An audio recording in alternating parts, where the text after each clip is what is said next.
Boas tardes, boas noites. Dando continuidade à nossa leitura de trechos de livro da doutrina acerca de pensamento, vamos aproveitar aquilo que nós iniciamos usando como referência o livro Mecanismos da Mediunidade para avançar um pouquinho nas explicações que André Luiz nos trouxe. Até a semana passada, ele primeiro explicou a formação dos pensamentos, mecanicamente, o mecanismo, né?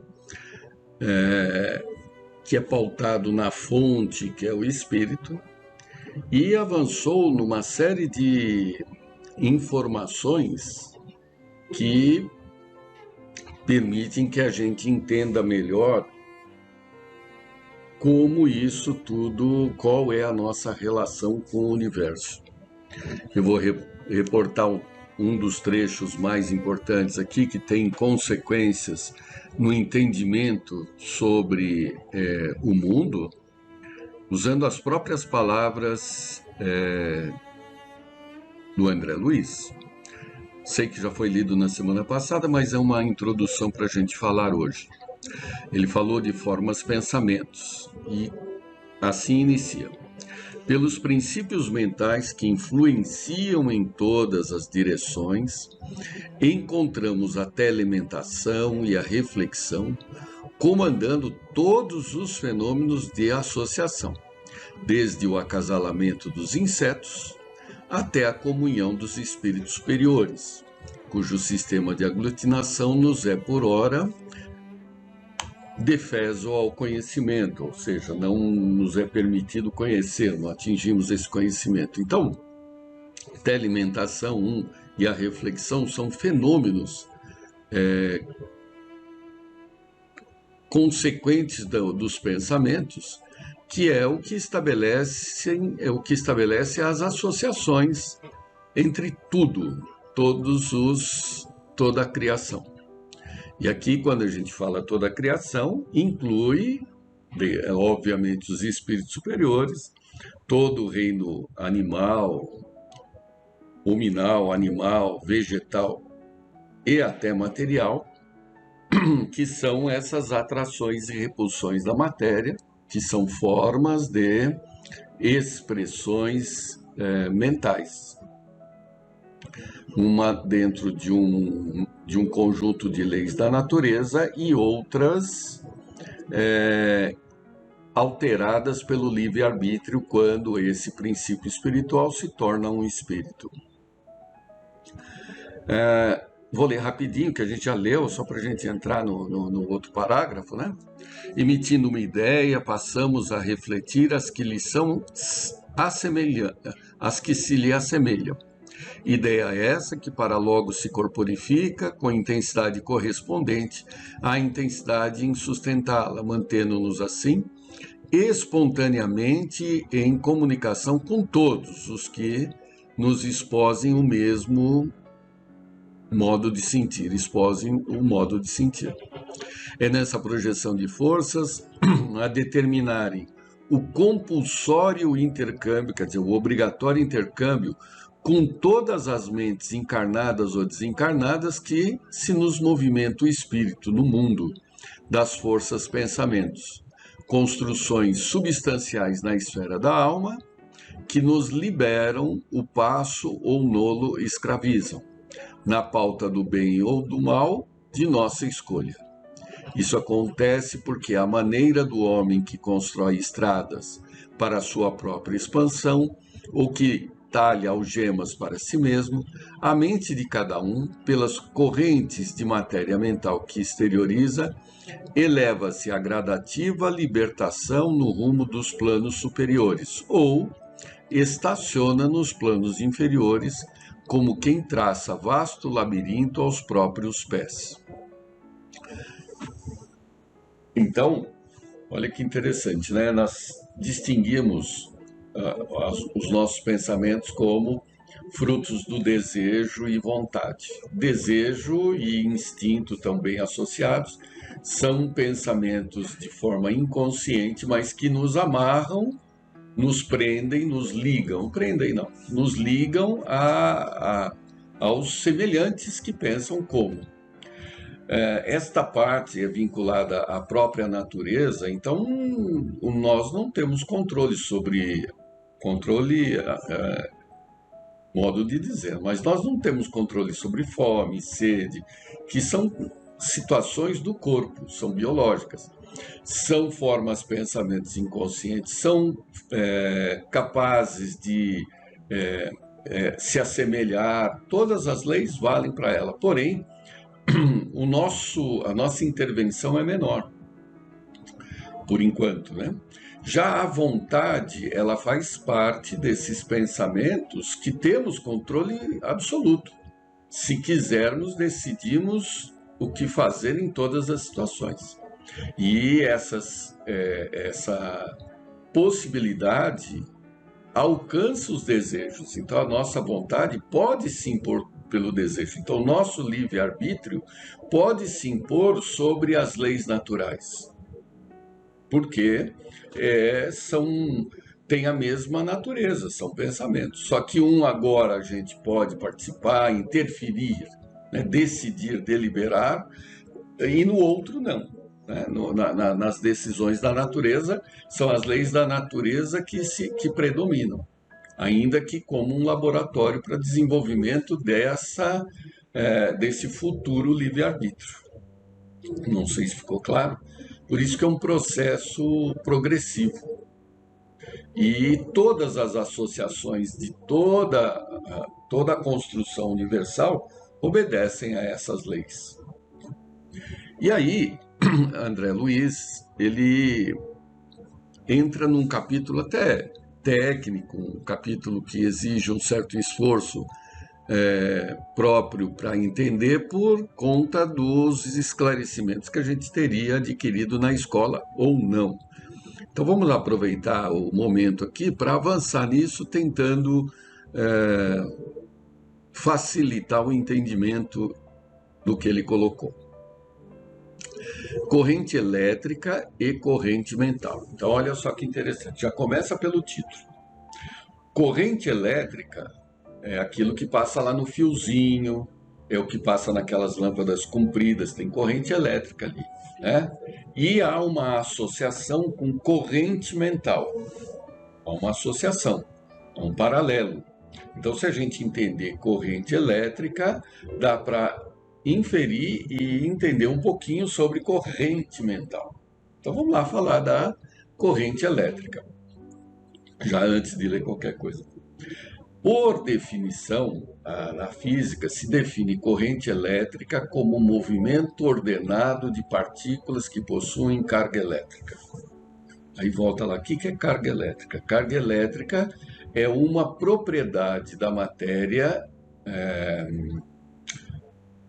atomicamente falando, nos átomos, são propriedades de partes, de partículas do átomo, que se caracterizam por atração ou repulsão. De novo, associação, né? Atração ou repulsão. Então, dois corpos, quando eles se repelem, é porque eles têm cargas elétricas iguais. Quando dois corpos se atraem, é porque eles têm cargas elétricas diferentes, opostas. Como o comportamento é oposto, a gente vai até, por exemplo, a matemática e pede emprestado uma simbologia da matemática para explicar, para identificar coisas opostas, que são os sinais de mais e menos. Em matemática, a gente chama o menos de negativo e o mais de positivo, mas é uma bobagem a gente ficar associando as coisas serem positivas ou negativas, não faz o menor sentido, né? Porque você não pode dizer que isto aqui é negativo ou é positivo. Ele é prejudicial ou favorável. A palavra correta seria isso. É que a gente já carregou essa palavra como pejorativa, então tudo que é negativo é pejorativo, né? Não, não é isso. Negativo é um sinal oposto ao outro, assim como norte-sul, homem e mulher, são coisas opostas. Então, nas partículas subatômicas, se identificou partículas que se atraem e se repelem. Duas que se atraem são os elétrons e os prótons. Então, por convenção, o próton passou a ser denominado de uma carga positiva e o elétron de uma carga negativa, com o destaque que o elétron é quem está em movimento. Então, é ele que está em movimento. O próton fica paradinho lá no núcleo, né? Então, o elétron é que pula fora do átomo, entra no átomo, é ele quem se movimenta. É essa movimentação do elétron que estabelece as ligações químicas. Muito bem. Corrente elétrica é movimento ordenado de partículas que possuem carga elétrica. Essencialmente são os elétrons que se movimentam, né? Num fio aí de cobre. Já naquelas lâmpadas compridinhas que a gente... lâmpada fluorescente, existem gases que estão desprovidos de elétrons. Então são partículas, íons. Íons, o que é? É o átomo com carga elétrica. Quando ele é átomo, ele é chamado de elemento. Quando ele é neutro. Quando ele tem carga elétrica, ele é chamado de íon. Então, né, e ainda do íon, ele pode ser cátion, se ele for com carga positiva, e ânion, se tiver carga negativa. Então, lá naquele tubinho da lâmpada, tem íons se movimentando, cátions se movimentando, elétrons se movimentando. Então, isso é uma corrente elétrica. Nos nossos neurônios, as células que compõem o nosso sistema nervoso, existe movimento de cargas elétricas a cada impulso no neurônio.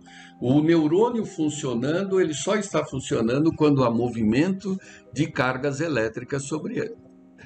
Então, nós estamos submetidos a full time, o tempo todo, a correntes elétricas, pequenas correntinhas, cada uma responsável por uma sensação, cada uma responsável por um acionamento de neurônio. Então, nós somos um indivíduo carregado eletricamente, sim, e com correntes, mini correntes o tempo todo viajando no nosso cérebro, no nosso corpo, o tempo todo. Então o que é corrente elétrica? Partículas, movimento ordenado de partículas que possuem carga elétrica.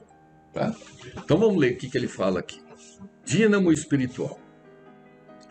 Ainda mesmo que a ciência na Terra, por longo tempo, recalcitre contra as realidades do espírito, é imperioso convir que, no comando das associações atômicas, sob a perquisição do homem, prevalecem as associações inteligentes de matéria mental. Então, o que ele está colocando aqui é muito claro. Apesar da ciência negar a existência do espírito, como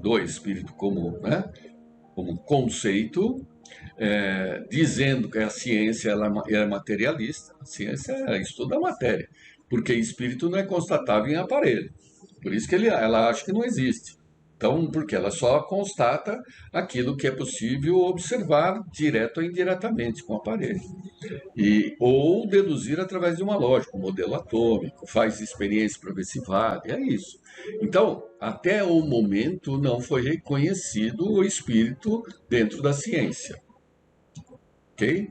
Mas ele coloca assim: prevalecem as associações inteligentes da matéria mental. Então, além de ter espírito, existe um mundo de matéria mental. É esse mundo dos espíritos. Os espíritos vivem num mundo que tem matéria, mas não é aquilo que a gente já discutiu, não é matéria do mundo dos espíritos. Tem uma matéria do mundo dos espíritos, mas é mais tranquilo a gente falar que é matéria mental. Porque quando a gente fala matéria do mundo dos espíritos, parece que é uma matéria que só eles têm acesso. Não, nós encarnados temos acesso a essa matéria do mundo dos espíritos. Então, porque cada vez que pensamos, nós estamos utilizando dessa matéria. Então, ela não é exclusiva do mundo dos espíritos desencarnados. Ela é comum ao mundo dos espíritos, quer sejam encarnados ou desencarnados. Então, essa matéria, André Luiz aqui muito bem coloca, pode se denominar de matéria do mundo mental.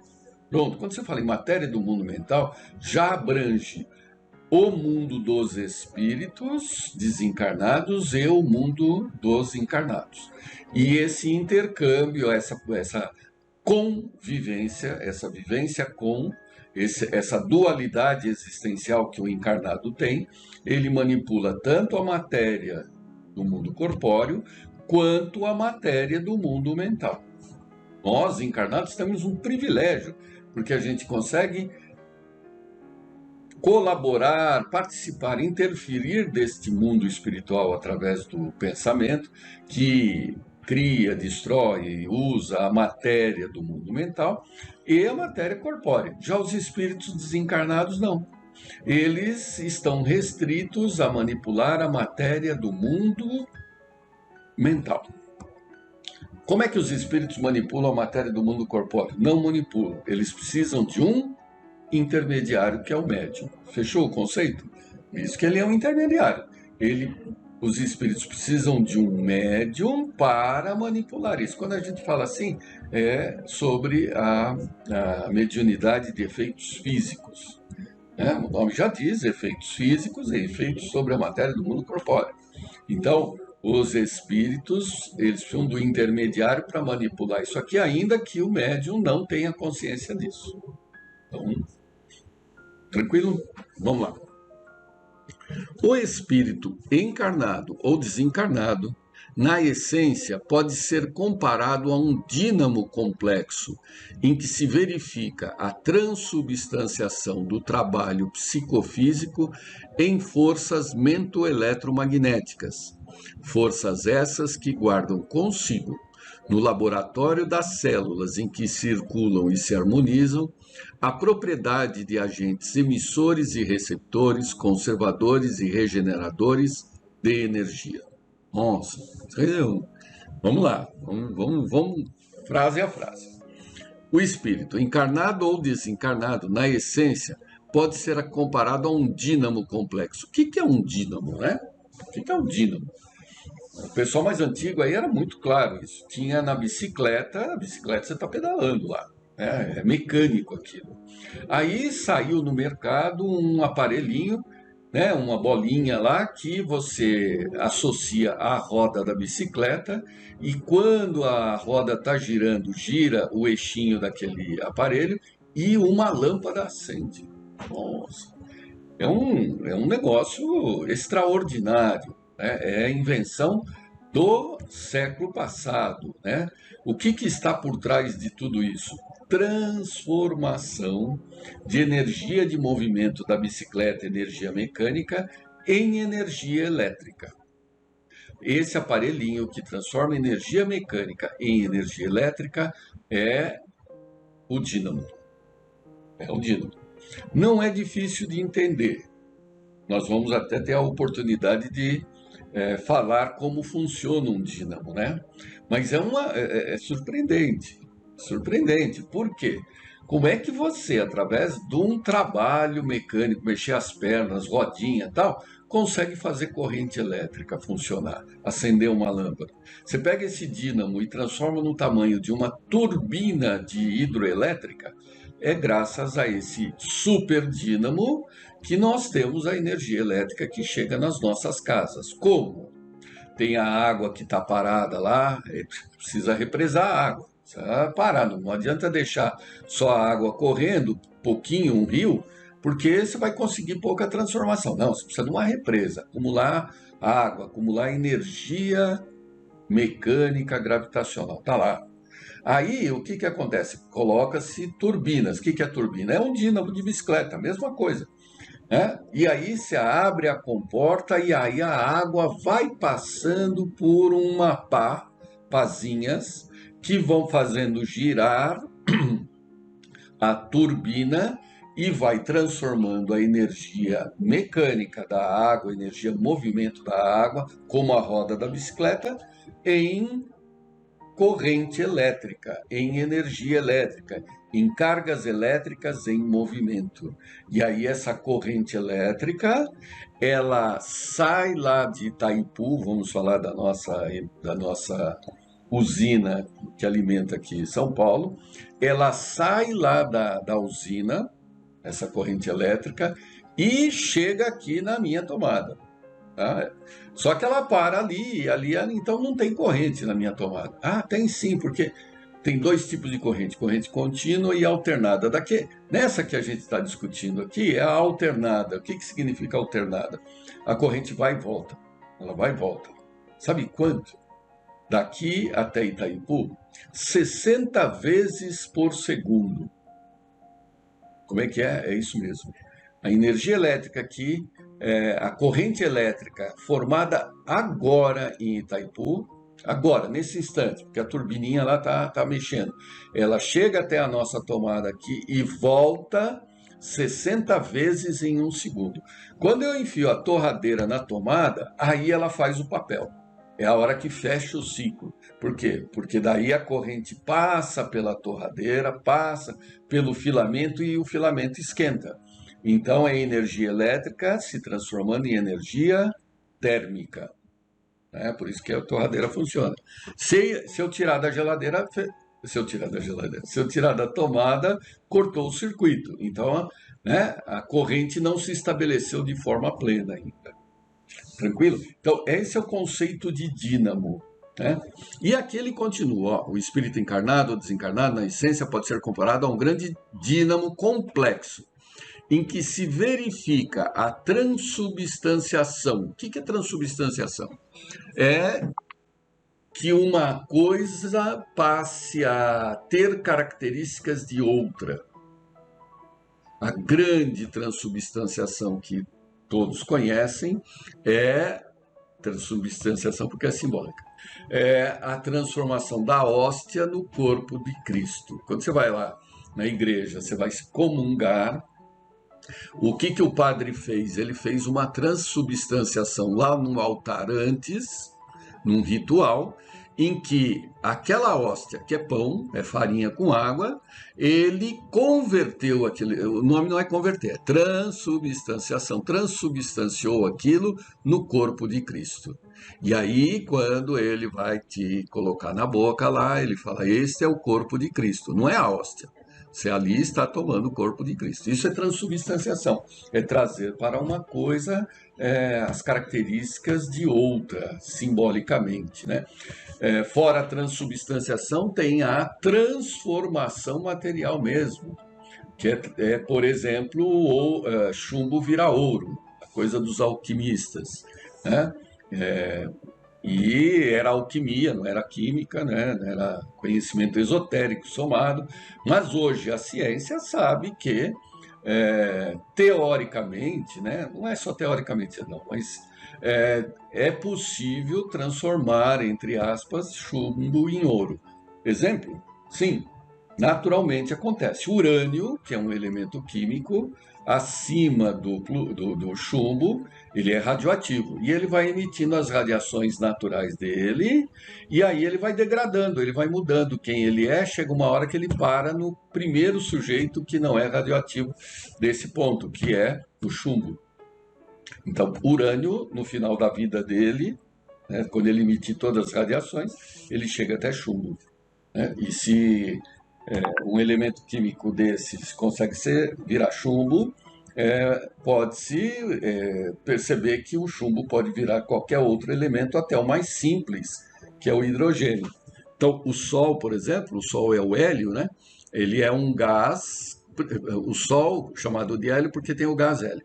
O gás hélio é o segundo da tabela periódica. Então, tem o hidrogênio, que é o mais simples, que quando se funde os núcleos, vira o hélio. O hélio também, quando funde e assim sucessivamente, monta todos os elementos da tabela periódica. Então, o elemento primário da matéria do mundo corpóreo é o hidrogênio. Logo, o hidrogênio vira pode virar todos os outros elementos químicos e todos os elementos químicos podem virar hidrogênio. Isso é fusão a frio ou fissão a frio. Aí é uma transformação mesmo, não é uma transubstanciação. Então, vamos continuar aqui. Ixi, estourou o nosso horário. Eu vou terminar de ler esse trecho e aí nós continuamos na semana que vem. Então, o espírito encarnado ou desencarnado, na essência, pode ser comparado a um dínamo complexo em que se verifica a transubstanciação do quê? Do trabalho psicofísico em forças mentoeletromagnéticas.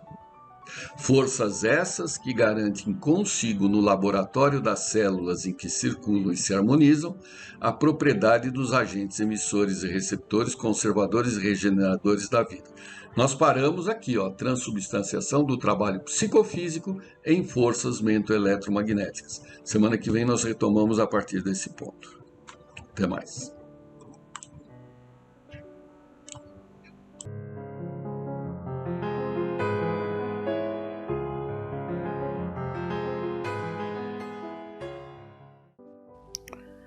Olá, como vão todos? Espero que todos estejam bem, que todos estejam com saúde, que todos estejam em paz. Nós vamos iniciar mais essa palestra doutrinária com a prece que Jesus nos ensinou. Pai nosso, que estais nos céus, santificado seja o vosso nome. Venha a nós o vosso reino, seja feita, Pai, a tua vontade, assim na terra como nos céus. O pão nosso de cada dia dai-nos hoje. Perdoa, Senhor, as nossas dívidas, na medida em que perdoamos os nossos devedores. Não nos deixes cair em tentação e livra-nos de todo o mal. Que assim seja, graças a Deus, graças a Jesus. Nós vamos tratar hoje de um assunto sobre a duração dos suplícios, ou das penas, ou dos resgates que nós temos tanto numa encarnação como em várias, A gente costuma tratar desse assunto com uma severidade muito grande. A gente imagina sempre que aquilo que está nos martirizando, nos fazendo sofrer, naquele momento em que nós estamos sofrendo, tem um caráter eterno, tem um caráter de duração muito longa, e a gente chega a dizer que vai sofrer a encarnação toda, que vai sofrer do nascimento até a morte, e muitos de nós talvez já tenham acreditado e hoje ainda têm dúvidas se depois da morte não vão continuar sofrendo ou se esses sofrimentos vão ser cessados com a morte. Dentro desse aspecto e dentro dessa característica, nós temos a tendência de ter um medo desse tempo de duração. Muitas vezes a gente quer saber até quando vai durar, mas se essa data de até quando vai durar for muito longa e muito distante, a gente tem um medo do desânimo, um medo dessa duração muito longa e com a aparência de eterna. Eu começo essa reflexão fazendo com que a gente se pergunte a si mesmo: seria Deus assim tão severo a ponto de me colocar numa encarnação para que eu só sofra, para que eu não tenha nenhum momento de felicidade ou de alegria? Seria Deus assim tão severo para que eu sempre tenha essa sensação de infelicidade e não tenha nenhum momento feliz, nenhum momento de amenidade nesse sofrimento, nenhum momento de paz? Seria Deus assim tão severo a ponto de colocar somente pessoas que me façam mal ao meu redor e e queiram sempre e sempre me prejudicar e eu não ter nenhuma pessoa ao meu redor que queira o meu bem, nenhum espírito ao meu redor que queira a minha melhoria e a minha felicidade? O bom senso nos demonstra que essa linha de pensamento ela não faz o menor sentido. Mesmo porque quando a gente olha ao nosso redor, a gente sempre vai encontrar um coração amigo, uma mãe, um pai que te ama, ou um professor, ou alguém ao seu redor que se importa com você, que tem bons sentimentos por você. Dificilmente a gente está olhando ao redor sem ter absolutamente ninguém que nos queira bem. Então, quanto tempo dura o sofrimento? E por que esse tempo nos parece tão grande? Para entender isso, eu vou recorrer ao Livro dos Espíritos, no livro 4, a quarta parte dos Livros dos Espíritos, no capítulo 2, que trata das penas e dos gozos futuros, mas que tem uma explicação que pode ser utilizada para as nossas dificuldades e para os nossos sofrimentos atuais. É uma das perguntas que tem uma das respostas mais longas, e mais detalhadas, onde vários espíritos participaram da resposta. A questão 1009, que trata das penas impostas jamais serem eternas. Ela é um complemento da pergunta 1008, que eu vou ler para a gente ter uma linha de raciocínio e depois eu já vou direto para a pergunta 1009 e a gente dá sequência. Na pergunta 1008 diz o seguinte: a duração das penas depende sempre da vontade do espírito, não existindo as que lhe são impostas por um tempo determinado? Resposta de São Luís: sim, há penas que lhe podem ser impostas por determinado tempo, mas Deus, que não desejava senão o bem de suas criaturas, aceita sempre o arrependimento e o desejo de se melhorar. Nunca é estéril.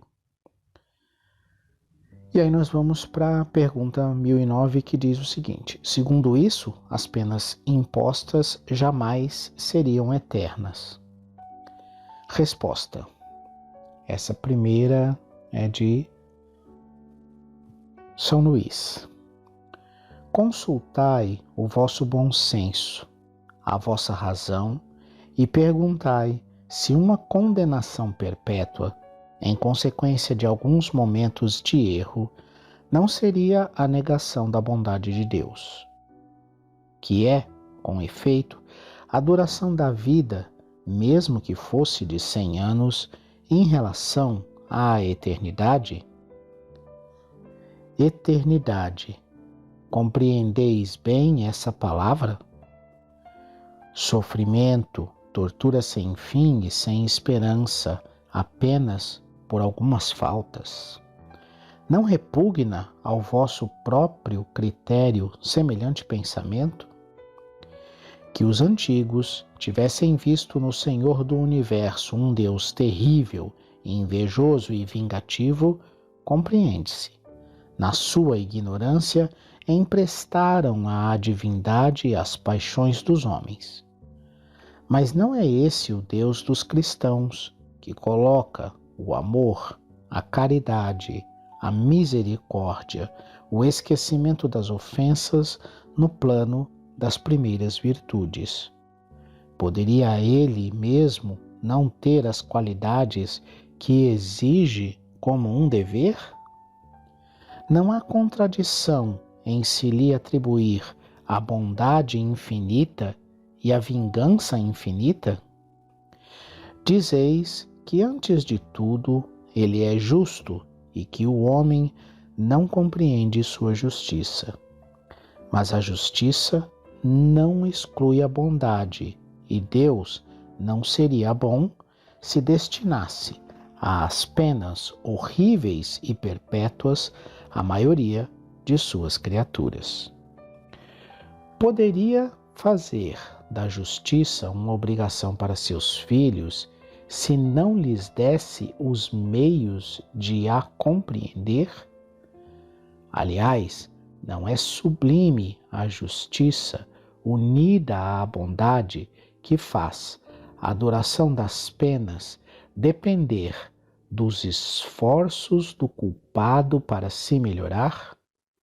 Nisto se encontra a verdade do preceito, a cada um segundo as suas obras.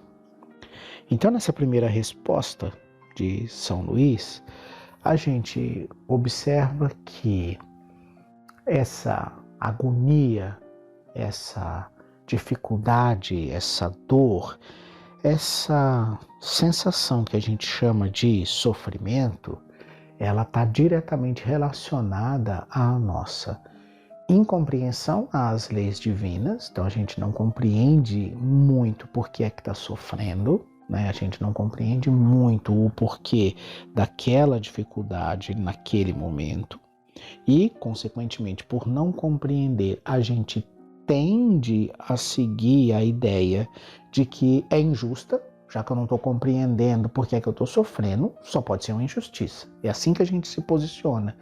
E essa posição ela é vitimista. Por quê? Porque eu coloco nas mãos de outra pessoa ou de outro ser, que não sou eu, a minha felicidade.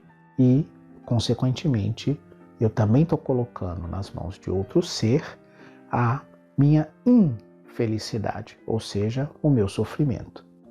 Agora, quando eu assumo o problema, quando eu trago essa solução do problema para a minha própria escolha, para o meu livre-arbítrio, para a execução da minha vontade, para o fortalecimento da minha fé. Então, essa fé que move montanhas é a mesma fé que move a montanha do sofrimento da minha frente.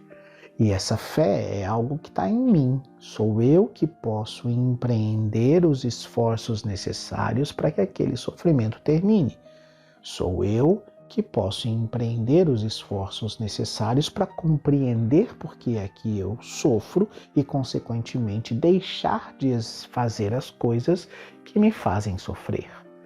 Sou eu que devo me esforçar por compreender a lei divina, e em compreendendo a lei divina eu me adequo a essa lei, lei de justiça, lei de amor, lei de bondade, lei de caridade. Eu me adequo a essa lei e, consequentemente, eu, dentro da lei divina, paro de sofrer, porque eu paro de ter motivos para sofrer. Quando eu coloco tudo isso para que eu mesmo resolva, eu me empodero. Eu tenho, nesse sentido, o mesmo poder de Deus, porque sou eu que posso aumentar o meu sofrimento ou terminar com ele. Sou eu que posso fazer com que aquela minha ação, aquele meu movimento, aquela minha decisão de fazer o bem, toque a justiça divina e faça com que o meu sofrimento ele se amenize, faça com que o meu sofrimento ele diminua, faça com que o meu sofrimento ele tome um rumo diferente. Mas para isso eu preciso fazer o esforço de compreender a lei de Deus, eu preciso fazer o esforço de compreender por que é que eu estou sofrendo.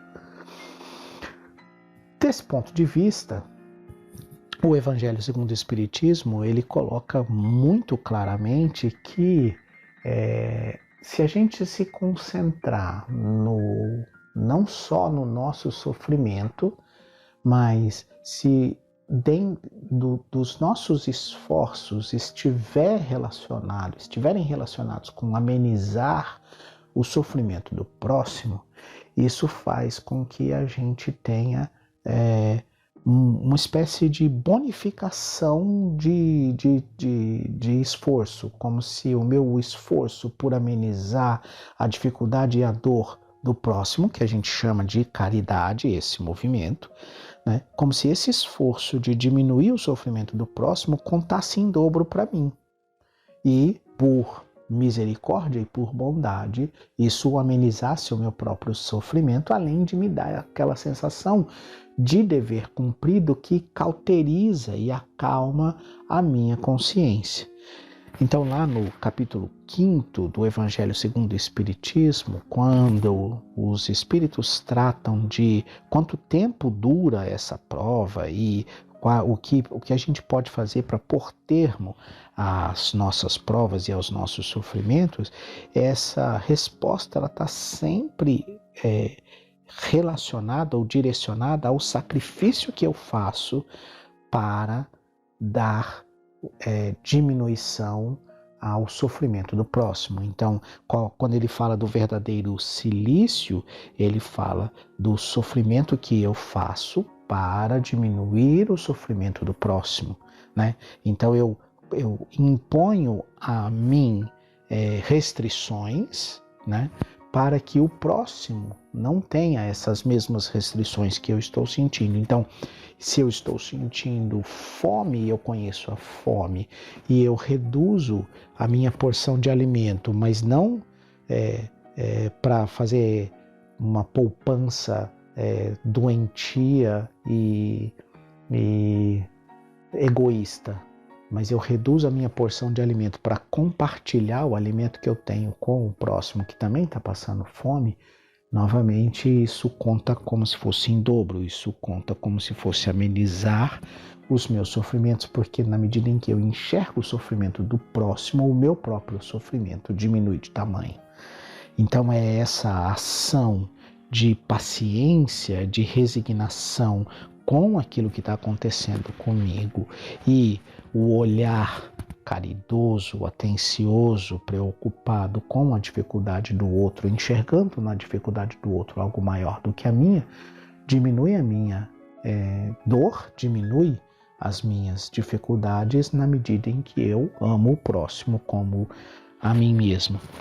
E nesse sentido, ele tem um trecho aqui em que ele diz 2 vezes a mesma coisa, né? Ele diz primeiro que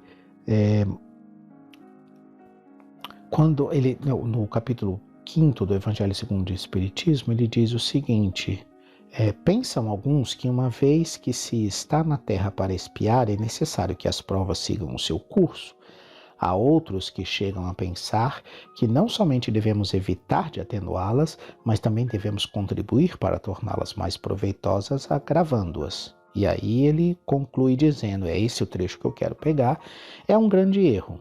Sim, vossas provas devem seguir o curso que Deus lhes traçou. Mas acaso conheceis esse curso?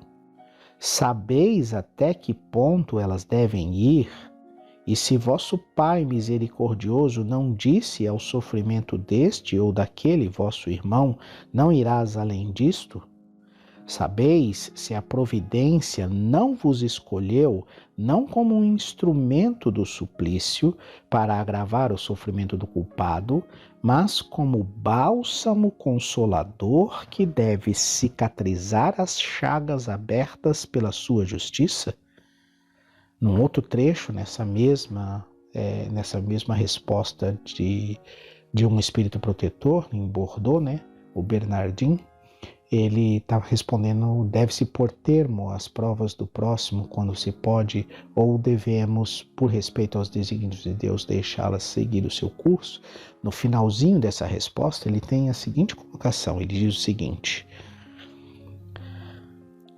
considerai-vos sempre como o instrumento escolhido para fazê-la cessar, para fazer a expiação, o sofrimento cessar. E ele resume assim: estais todos na terra para expiar, mas todos, sem exceção, deveis fazer todos os esforços para aliviar a expiação de vossos irmãos, segundo a lei de amor e caridade. Nessa colocação, a gente percebe o quão importante é que a gente se esforce por diminuir a dor do próximo e como isso é benéfico na diminuição das nossas próprias dores. E que se Deus coloca dores tanto na vida do próximo quanto na nossa, Ele também coloca ao nosso alcance todos os meios, todas as capacidades, inteligências, conhecimentos, habilidades necessárias para que a gente nos desenvolva mais em busca da solução desses sofrimentos e, nos desenvolvendo mais, compreendamos a justiça divina e possamos esclarecer, consolar e auxiliar o próximo na medida em que fazemos isso para nós mesmos, nos esclarecendo, nos consolando e aliviando as nossas próprias dores. Eu me despeço de vocês, deixando que vocês pensem bastante a respeito disso e nós vamos voltar nesse assunto na próxima palestra, mas nosso tempo acabou e eu me despeço com a prece que Jesus nos ensinou. Pai nosso, que estais nos céus, santificado seja o vosso nome. Venha a nós o vosso reino. Seja feita, Pai, a tua vontade, assim na terra como nos céus. O pão nosso de cada dia dai-nos hoje. Perdoa, Senhor, as nossas dívidas, na medida em que perdoamos os nossos devedores. Não nos deixes cair em tentação e livra-nos de todo o mal. Que assim seja, graças a Deus, graças a Jesus.